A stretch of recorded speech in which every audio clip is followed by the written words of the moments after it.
les dirigeants européens s'intéressent à la politique sociale de l'Europe. Et ce n'est pas si courant, cela faisait 20 ans qu'un tel sommet n'avait pas été organisé. On ira également aux États-Unis. Donald Trump a décidé d'autoriser à nouveau les chasseurs à importer les trophées d'éléphants tués en Afrique.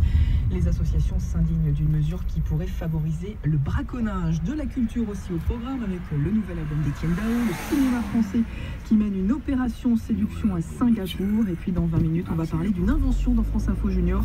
Deux jeunes Français ont conçu un mini sous-marin.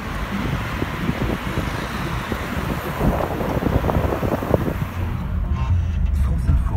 Au point, ouvrez l'info.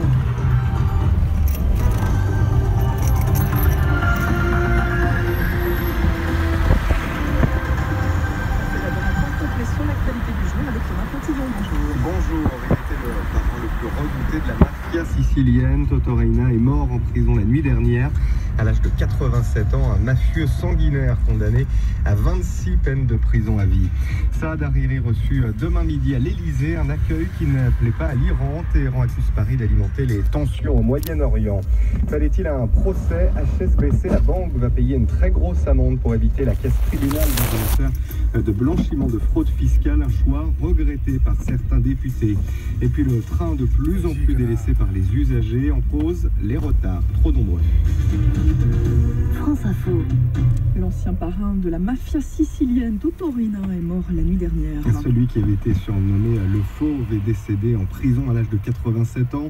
Toto Reina a passé plus de 25 ans en prison après avoir dirigé Cosa Nostra, un homme d'une extrême violence qui a mis à feu et à sang la Sicile, Mathilde Berti. Il capo dei capi est mort, titrent les médias italiens, le boss des boss. Entre les années 70 et aujourd'hui, Toto Reina commande des centaines d'assassinats, dont celui des magistrats Falcone et Borsellino. Un homme sanguinaire qui fait tomber des syndicalistes, des journalistes, des hommes politiques.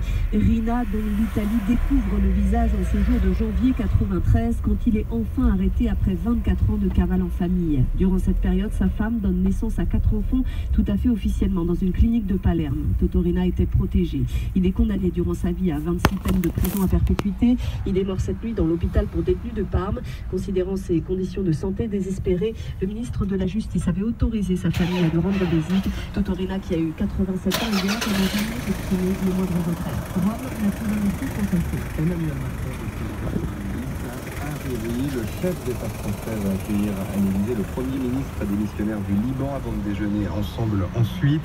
Une invitation qui fait grincer des dents à Téhéran. L'Iran accuse la France d'être partiale au Moyen-Orient. Téhéran reproche en fait à la France d'avoir joué le rôle de médiateur avec les Saoudiens dans cette affaire. Franck Madon. Pour Téhéran, la France est partiale.